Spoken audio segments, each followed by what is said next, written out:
오늘 우리 교회 잔칫날 초대함을 받아오신 여러분 모두를 진심으로 환영합니다. 물론 우리 성일교회 교인들도 환영합니다. 제가 오늘 여러분에게 기독교 신앙이란 무엇인지를 소개해 드리려고 합니다. 사실 기독교 신앙은 부자 되는 것이나 혹은 건강 장수에 관한 것이 아닙니다. 애석하게도. 물론 관련은 있겠지만은 핵심은 아니에요. 우리는 가난해도 예수님 믿고 병약해도 예수님 믿고 하나님을 섬기는 사람들이에요. 그러므로 관련은 있겠지만 핵심은 아니다. 자, 그렇다면 기독교 신앙의 핵심은 무엇이냐? 우리가 지금 여기 모여서 뭘 하자는 얘기냐? 한마디로 말씀드리자면 기독교 신앙의 핵심은 하나님과의 만남에 있다고 말씀드리고 싶습니다. 자, 그럼 예수님을 왜 믿어야 하느냐? 여러분이 하나님을 만나야 하기 때문에 예수님 믿어야 하는 것이에요. 이와 관련해서 예수님께서 이런 말씀 주신 적이 있습니다. 요한복음 14장 6절 말씀, 예수께서 이르시되 내가 곧 길이요 진리요 생명이니 나로 말미암지 않고는 하나님 아버지께로 올 자가 없느니라. 나를 통하고 나로 말미암지 않으면 하나님 만날 수 없다 하고 말씀해 주신 거예요. 여기에 기독교 진리의 핵심이 놓여 있습니다. 예수님을 통해서가 아니라면 하나님을 만날 수 없습니다. 그러니 예수님 믿자는 거예요.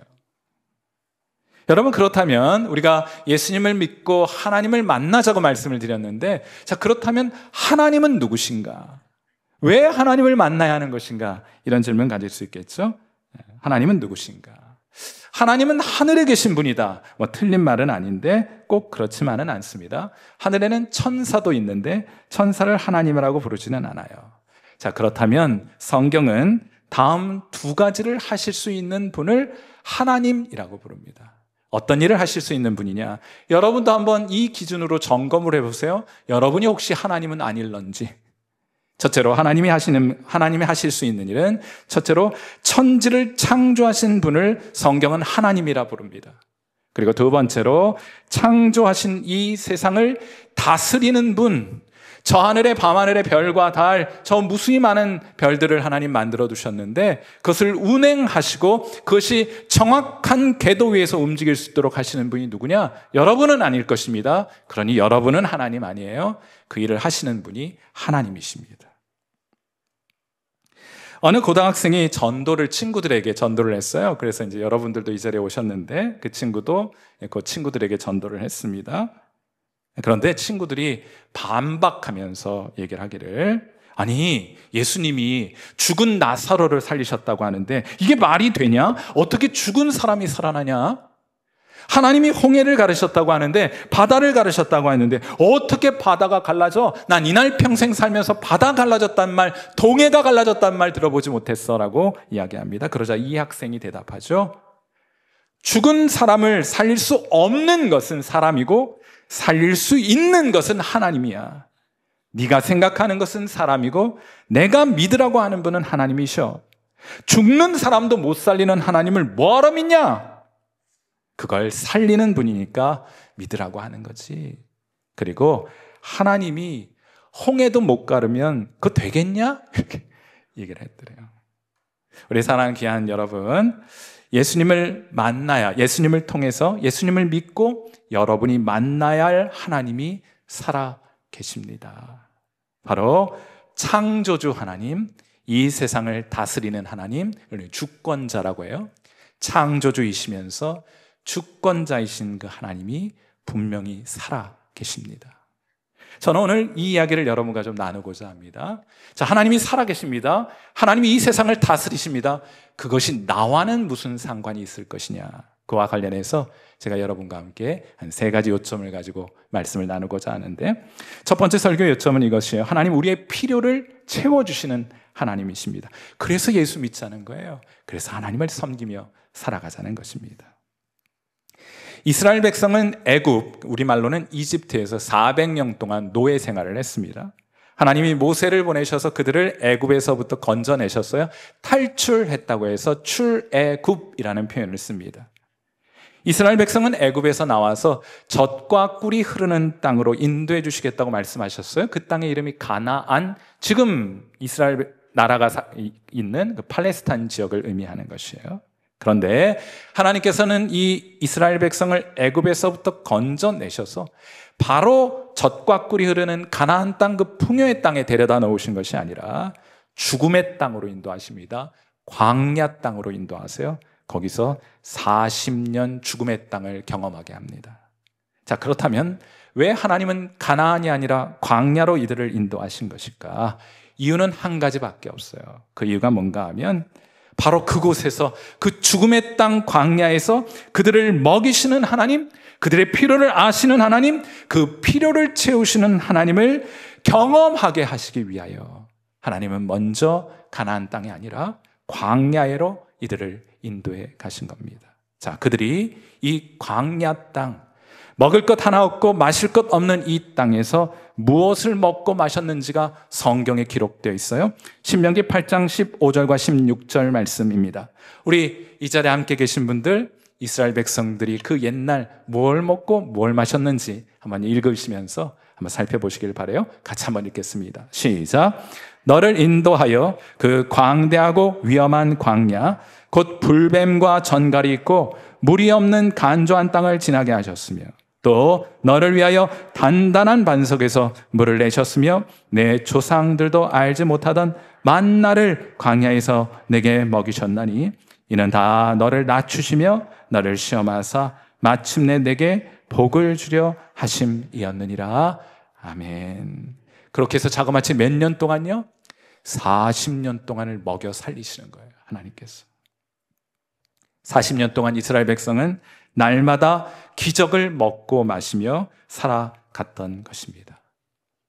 지금부터 35년 전 제가 대학교에 막 입학하게 되었을 때 제 눈에 아주 고약한 질병이 생기게 되었어요. 우리 상반기 이웃초청잔치 때 말씀을 드렸는데 제 눈 안에서는 피가 터집니다. 피가 뻥뻥 터져요. 그래서 휴학을 하고, 어렵게 들어간 학교 휴학하고, 그 해에만 해도 제가 셀 수 없을 만큼 많은 수술을 서울대학교에서, 대학병원에서 받게 되었습니다. 자, 어떻게든 수습을 하고 그리고 학교에 복학을 했는데 강의실 제일 앞자리에 앉아서도 칠판 글씨가 보이지 않았어요. 야, 이대로는 학교 생활 의미 없겠다. 이렇게 해서 학교 다니면 뭐 하겠나 생각이 들어서 이제 학교 그만둬야겠다 생각했어요. 그리고 지금 생각해 보아도 제 자신이 참 처량하고 초라했던 시절이었습니다. 그래서 나 이제 학교 못 다니겠다 해서 이제 학교를 그만두겠다는 서류를 작성하고 제가 도장까지 찍었어요. 그리고 이제 학교 사무실에 그것을 제출하면 그것으로 제 학교 생활은 끝입니다. 자, 그런데 문득 제게 이런 생각이 들었어요. 하나님은 지금 이 상황을 알고 계실까? 하나님은 지금 이 상황에 대해서, 이 결정에 대해서 내게 뭐라고 말씀하실까가 궁금해진 거예요. 이제 예수 믿은 지 1년 남짓 되었던 저에게 지금 생각해보면 참 기특한 생각이 들었어요. 하나님은 이 결정에 대해서 뭐라 생각하실까? 자, 그래서 평소 제가 학생들이 잘 찾지 않는, 저만 혼자 있을 수 있는 학교 내 아주 귀중한 장소를 발견해 두었는데, 그것은 도서관에 가시면은 이 고서들을 모아놓은 쾌쾌한 먼지 나는 그런 도서관 섹션이 있습니다. 거기 가서 스탠드가 켜진 책상 앞에 앉아서 서류 앞에, 하나님 앞에 올려놓고, 그리고 이렇게 하나님께 이 사정을 아뢰어드리고, 하나님 저 이만해서 저 이제 학교 그만두려고요. 그런데 하나님 이 상황에 대해서 뭐라고 말씀하시겠습니까? 하나님 제게 말씀하여 주옵소서 하고, 제가 이제 성경책을 가지고 와서 하나님 제게 말씀하여 주옵소서 쫙 폈어요. 그랬더니 성경의 한 구절이 제 시선을 완전히 사로잡았습니다. 그 구절이 뭔가 하면 마태복음 6장 26절 말씀이었어요. 이런 말씀입니다. 공중의 새를 보라, 심지도 않고 거두지도 않고 창고에 모아들이지도 아니하되 너희 하늘 아버지께서 기르시나니 너는 이것들보다 귀하지 아니하냐. 하나님이 이 말씀을 통해 제게 말을 걸어오시는 것 같더라고요. 저 하늘의 새 네가 먹여 살리고 있니? 아니요, 하나님. 저 하늘의 새가 내일 일을 염려하는 것 보았니? 아니요, 하나님. 그렇다면 너를 저 새들과 비교할 수 있겠니? 내가 책임질 것이니 염려하지 말아라. 제게 꼭 이렇게 말씀하시는 것 같더라고요. 그래서 제가 이 말씀을 붙들었어요. 이거 내 말씀! 하고 침 딱 발라버렸어요. 이 말씀에 제 인생을 한번 걸어보기로 했습니다. 그래서 제가 지금도 생생히 기억나요. 그 서류 그 자리에서 그 책상에서 찢어가지고 책상 아래에 있던 휴지통에 집어 던져버렸습니다. 죽이 되든 밥이 되든 나 주님 말씀 붙들고 의지하고 한번 견디어보자 했습니다. 그래서 학교에 머물기로 했어요. 자, 이 일이 있고 나서 하나님 기적적으로 제게 말씀하신 이후에 제가 앞을 잘 보게 되었을까요? 아니요. 아무런 변화도 나타나지 않았습니다. 가장 교실 앞자리에 앉아도 칠판에 글씨가 보이지 않았어요. 하지만 하나님이 저의 든든한 백이 되어주시니 학업이나 성적이나 진로가 그렇게 걱정되지는 않더라고요. 하나님 한 분 계시면 될 것 같더라고요. 아무튼 지금도 생각해보면 힘들고 어렵게 그 학기를 마치게 되었고, 제가 학기를 마치고 성적표를 받아보았을 때 저는 흐뭇하게 웃지 않을 수가 없었습니다. 왜냐하면 다음 학기 장학금 받을 성적이었기 때문이에요. 여러분 얘기 아니니까 뭐냐. 그리고 제 대학 시절 가장 높은 학점, 정확하게 학점이 몇 점이냐고 묻지는 마세요. 제 기준에 가장 높은 학점을 바로 그때 받을 수가 있었어요. 혹시 사랑하는 여러분, 혹시 이 자리에 저와 같은 형편에 있는 분들 계시지 않습니까? 하나님의 공급하심을 경험하며 내일에 대한 염려 없이 오늘을 살아가고 싶은 분들이 계십니까?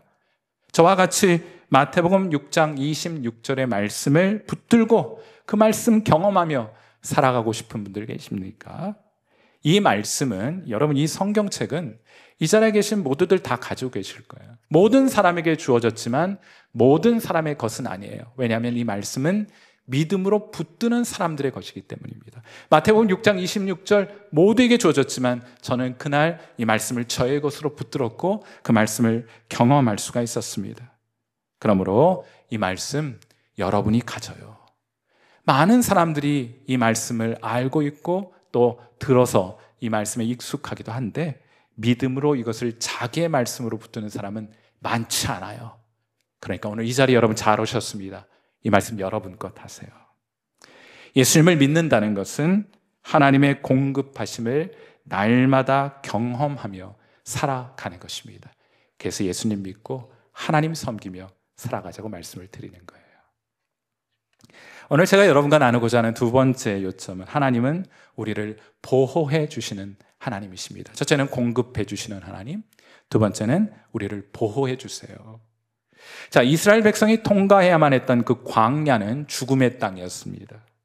먹을 것과 마실 것은 말할 것도 없고 밤은 춥고 낮은 더웠습니다. 광야의 한낮 온도는 45도에서 50도까지 올라가요. 어떻게 살아요, 사람이? 지형적으로도 곳곳에 낭떠러지가 있었습니다. 모래 폭풍이 불어옵니다. 광활한 평지에는 길을 잃기 십상이었습니다. 게다가 독사, 전갈, 그리고 광야의 들짐승들은 언제나 이스라엘 백성의 생명을 위협하는 존재들이었어요. 자, 그래서 고대인들은 이 광야의 별명을 지어주었습니다. 그 별명은 사람이 살지 못할 곳, 다른 말로 죽음의 땅이라는 별명을 가지고 있었던 거예요. 그런데 하나님은 그들을 죽음의 땅으로 인도해 주셨습니다. 저는 성경을 읽으면서 야, 이거 우리가 살아가는 세상살이와도 참 많이 닮았다. 다른 광야와 다들, 이 자리에 계신 모두들 다들 광야와 같은 인생길 살아가기가 참 힘겹고 여러분 고되지 않습니까? 여러분 인생도 참 고달프고 고생스럽지 않습니까? 두렵고 그래서 불안하지 않습니까? 그런데 곰곰이 생각해 보니까요, 세상에 위험한 요소가 아무리 많아도 우리의 생명을 위협하는 위험 요소가 수백, 수천 가지가 되어도 이 세상에는요, 걱정하지 않는 사람들이 있습니다. 혹시 누군지 아세요? 어떤 전쟁, 기근, 뭐가 찾아와도 걱정하지 않는 사람들이 있습니다. 그게 누군가? 바로 아기들은 걱정하지 않습니다. 왜입니까? 왜 염려하지 않습니까? 그들이 엄마 품에 안겨 있기 때문이에요. 예수 믿고 하나님을 섬기며 살아간다는 것도 이와 똑같은 겁니다. 그래서 신명기 1장 31절에 이런 말씀을 주셨어요. 우리 한번 신명기 1장 31절 말씀 같이 한번 읽어보겠습니다. 시작. 광야에서도 사람이 자기의 아들을 안는 것 같이 너희의 하나님 여호와께서 너희가 걸어온 길에서 너희를 안으사 이곳까지 이르게 하셨느니라. 아멘. 하나님이 이스라엘 백성을 아기처럼 꼭 안아서 40년 그 광야 생활 그들을 품고 안전하게 가나안 땅까지 인도해 주셨다 하는 고백을 이스라엘 백성들이 하고 있는 거예요. 제가 이제 신학교 갔어요. 대학 졸업하고, 그리고 대학 졸업하고 미국에 가서 공부를 했습니다. 한 6년 반 정도 있었네요. 제가 미국에서 박사학위를 마칠 때쯤 저는 가족들과 함께 제가 살고 있는 곳에서 한 10시간 정도, 지도가 있습니까? 떨어진 지역에 워싱턴 DC가 있어요. 백악관이 있는 그 워싱턴 DC의 가족 여행을 다녀왔습니다. 여행을 마치고 집으로 돌아올 때쯤이 되었어요. 밤이 좀 깊어가는데 제가 피곤해서 제 운전대를 제 아내에게 넘겨주었습니다. 그런데 아내가 중간에 숙소를 잡아두었는데 거기까지 아이들을 빨리 좀 데려다가 좀 잠을 재울 욕심이었는지 저랑 대화를 나누면서 가속 페달을 발로 누른 채 발을 떼지 않은 거예요. 그래서 저희 차가 어느새 시속 160km로 고속도로를 질주하게 되었습니다. 한참을 160km 달려가다가 내리막길에 들어서고요. 그 내리막길에서 평지로 돌아오는 그 자리가 공사 구간이었어요. 바닥에는 작은 자갈들이 깔려있는 공사 구간에 진입하는 그 순간 갑자기 저희 차가 미끄러지기 시작했습니다. 핸들은 말을 듣지 않고 차는 통제를 완전히 벗어났습니다. 그때 할 수 있었던 일은 밖에 없었어요. 그런데 참 놀랍게도 저는 그것은 기적이라고 생각하는데 우리 차가 이렇게 뒤집혀 구르지 않고 그 고속도로 위에서 마치 미끄러운 빙판을 빙글빙글 돌듯이 우리 차가 빙글빙글 계속 돌기만 했습니다. 그 짧은 순간이었는데 뭔가 위에서 우리 차를 꽉 누르고 있다는 그런 느낌을 가지게 되었어요. 이에 우리 차는 뒤로 빠르게 밀려가면서 가드라인을 만들기, 공사 구간이라고 말씀을 드렸잖아요. 가드라인을 만들기 위해서 철제 빔을 주차장 공간만큼 일정한 간격으로 꽂아놓은 그 지역으로 저희 차 뒷공무니가 그쪽으로 빠져들어가게 되었어요. 조금만 빗나갔어도 큰 사고가 날 뻔했지만은 정확하게 그 철제 빔과 빔 사이로 저희 차 꽁무니가 싹 빠져들게 되었습니다. 또 한 번의 기적이 일어난 거예요. 그러나 그것이 끝은 아니었습니다. 그 다음은 고속도로 바깥쪽으로 이어지는 가파른 경사면이었어요. 그리로 굴러떨어진다면 결과는 상상하기도 어려웠을 것이라 생각이 듭니다. 그 순간 저는 정신이 번쩍 들었습니다. 운전하고 있던 아내에게 브레이크! 브레이크! 아내는 그 즉시 브레이크를 밟았고 다행히 저희 차량은 더 이상 그 낭떠러지 밑으로 떨어지지 않고 멈춰 세울 수가 있었어요. 혹시 여러분 제가 이렇게 위험한 아내와 살고 있다는 사실을 알고 계셨습니까? 다시금 차량을 고속도로 위로 올려놓았어요. 그리고 우리 차량을 이대로는 안 되겠다 싶어서 가장 가까운 주유소에 가서 저희 차량을 좀 점검해 봐야겠다 생각해서 이제 산길이어가지고요. 주유소도 한참 가야 수키로 가야 이제 주유소가 있었는데 한참을 달려가서 주유소를 가봤습니다. 불을 켜고 차량을 점검을 했어요. 놀랍게도 저희 차에는 긁힌 자국 하나 없이 깨끗했어요. 역시 여러분의 일이 아니니까 뭐 아무 감동이 없겠지만은 놀라웠어요. 그런데 한 가지 이제 점검을 하고 차를 이제 계속 숙소로 가기 위해서 이제 살펴보고 있는데 한 가지 특이점이 발견이 됐는데 사진 한번 보여주세요. 차량 왼쪽 뒷바퀴 이 고무 타이어와 휠 사이에 자잘한 새끼 손톱 크기만한 돌멩이들이 저 주변을 빽빽하게 채우고 있는 거예요. 이거 이대로는 더 운전하기 좀 어려울 것 같다 해가지고 제가 드라이버를 가지고 그 돌멩이를 빼려고 했거든요. 꼼짝도 안 해요. 제가 타이어 바람을 다 빼고 그리고 돌멩이를 다 제거하고 다시 타이어 끼고 그리고 나서 근처에 있던 공기 주입구로 타이어에 바람을 넣는 순간 타이어에서는 쉬 하는 소리가 나는 거예요. 무슨 얘기입니까? 타이어가 다 찢어져 있었는데 돌멩이들 그것을 촘촘히 막아주어서 우리가 주유소까지 안전하게 도착할 수 있도록 해주었던 거예요. 그날 밤 숙소에 도착했습니다.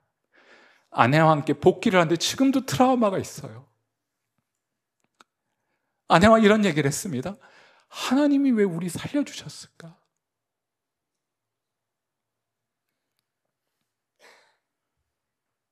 한 가지만은 분명했습니다. 하나님이 주권자이십니다. 하나님이 허락하지 않으시면 공중에 참새 한 마리도 땅에 떨어지지 않습니다. 하나님은 그날 밤 우리의 생명을 거두어 가셨어도 있으셨을 거예요. 그런데 그렇게 하지 않으셨습니다. 결론은 이것이에요. 그건 하나님께서 우리의 생명을 거두어 가지 않으신 것은 아직 우리의 가정이 이 땅에서 감당할 사명이 남아있기 때문에 하나님 우리의 생명을 거둬가지 않으신 것이라 하는 결론에 도달하게 되었어요. 우리 함께 기도했습니다. 그때 하나님이 살려주셔서 제가 오늘 여러분을 만날 수 있는 겁니다. 이 자리에 계신 여러분, 하나님께서 이런 약속을 우리에게 주셨어요. 이사야서 32장 2절 말씀인데 우리 이 말씀도 같이 한번 읽어볼게요. 우리 같이 한번 읽겠습니다. 시작. 네가 물 가운데로 지날 때에 내가 너와 함께 할 것이라.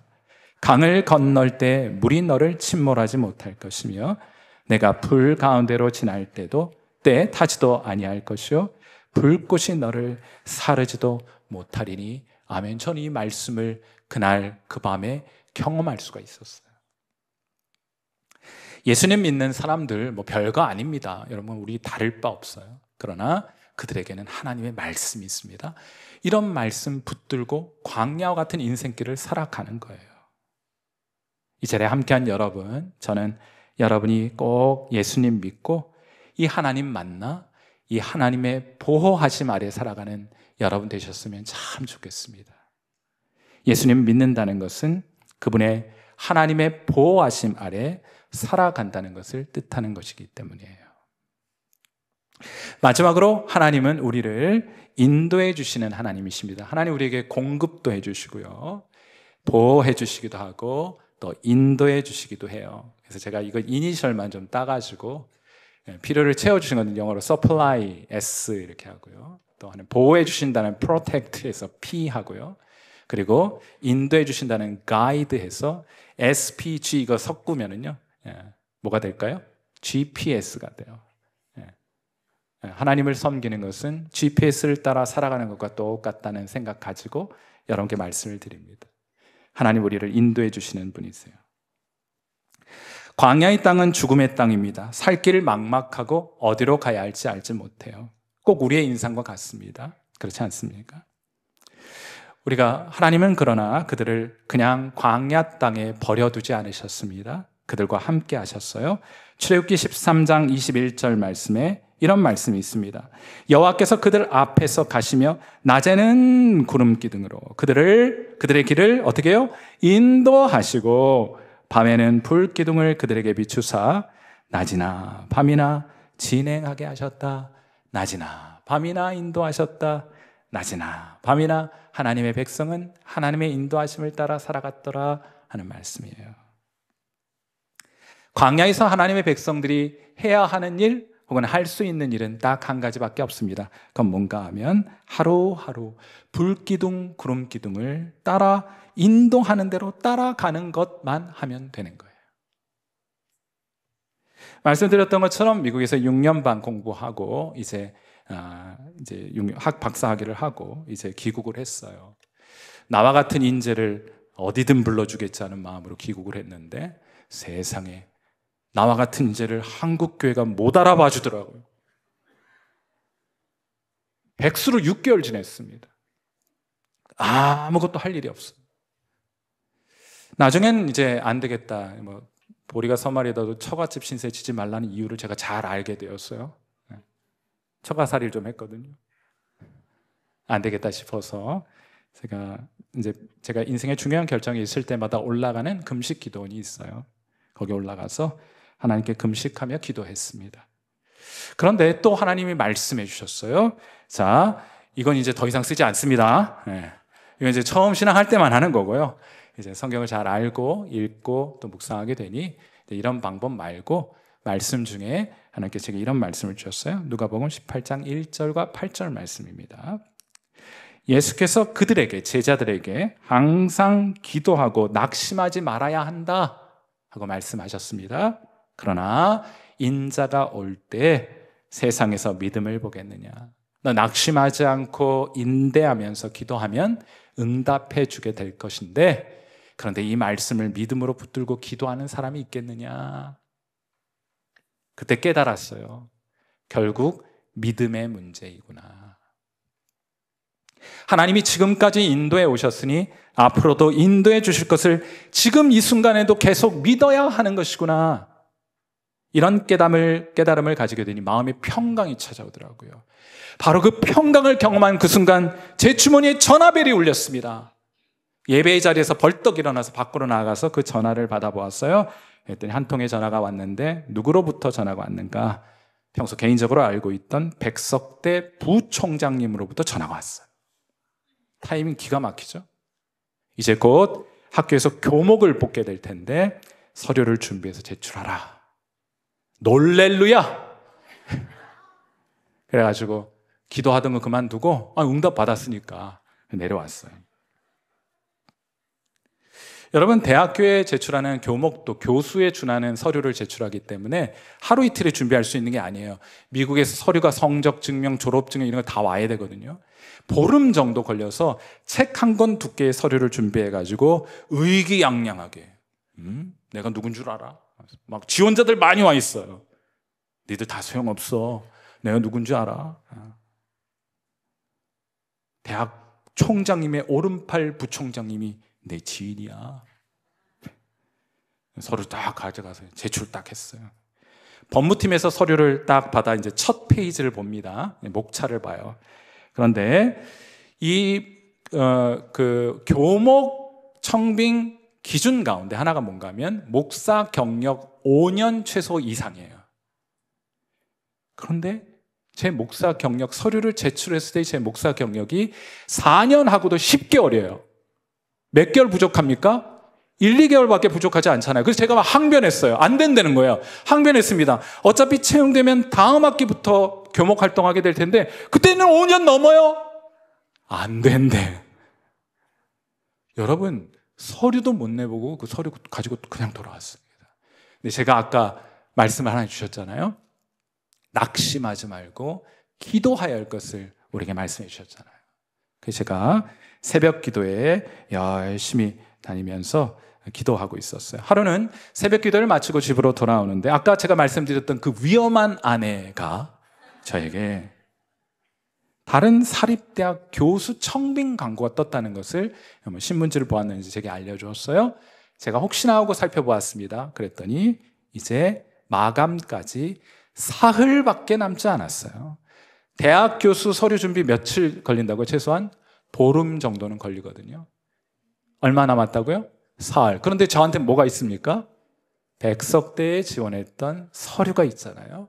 표지 정도만 바꿔서 그 서류를 제출할 수 있었습니다. 역시나 여러분 이야기는 아니니까 제 얘기를 하고 있는 거예요. 그런데 서류를 제출했는데 한 달 동안 연락이 없는 겁니다. 제가 너무 궁금하잖아요. 그래서 이런 사람이 있을 줄 모르겠는데 학교에 전화를 했어요. 어떻게 되고 있냐? 그랬더니 그 교무처장이 저한테 하는 말, 교무 담당 직원이 저한테 하는 말이 지금 전화를 하고 있는 지금 이 순간 인터뷰가 진행되고 있으니 인터뷰하라고 연락을 못 받으셨다면 서류 심사를 통과하지 못한 겁니다. 이게 전문적인 용어로 꽝, 다음 기회라고 한 거예요. 그날 저녁 식사 시간이었습니다. 제가 아직도 기억해요. 금요일 저녁 식사 시간. 가족들과 함께 밥을 먹고 있는데 아직도 지금도 생생해요. 또 전화가 한 통 올라온 거예요.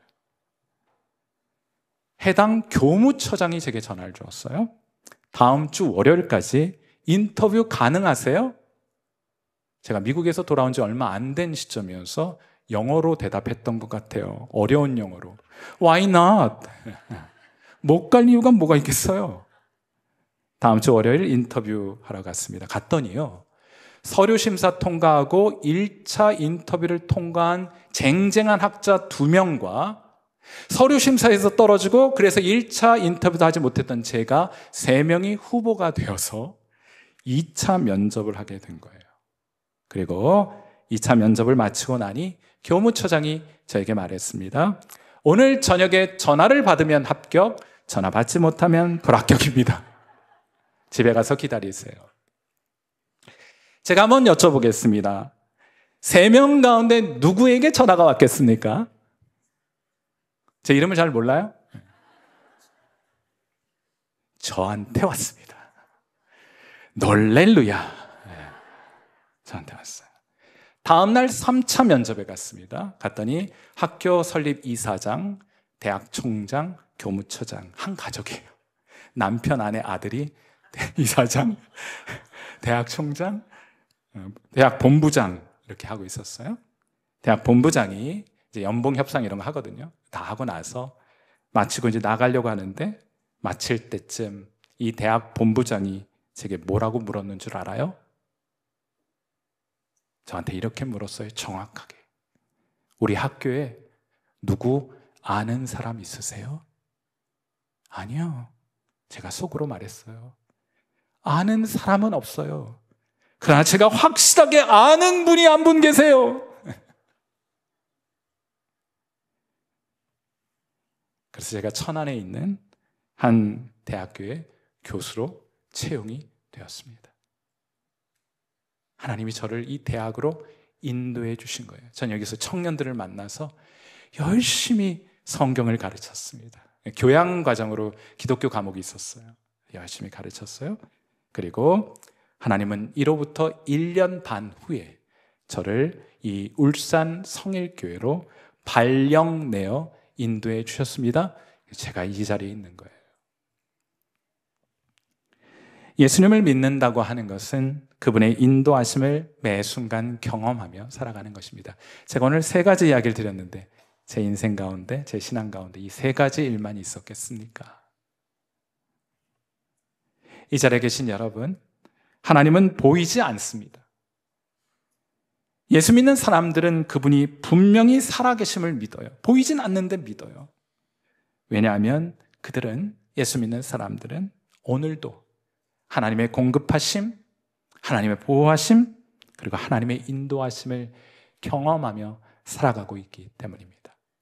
오늘 이 자리에 함께 하신 여러분 잘 오셨는데 부디 여러분의 마음을 예수님을 향해 활짝 열고 예수님을 통해 만날 수 있는 그 귀한 하나님을 만나 그분의 보호하심과 인도하심과 공급하심을 경험하며 살아가는 귀한 은혜가 있게 되기를 제가 오늘 이 아침 여러분을 축복하며 기도하고자 합니다.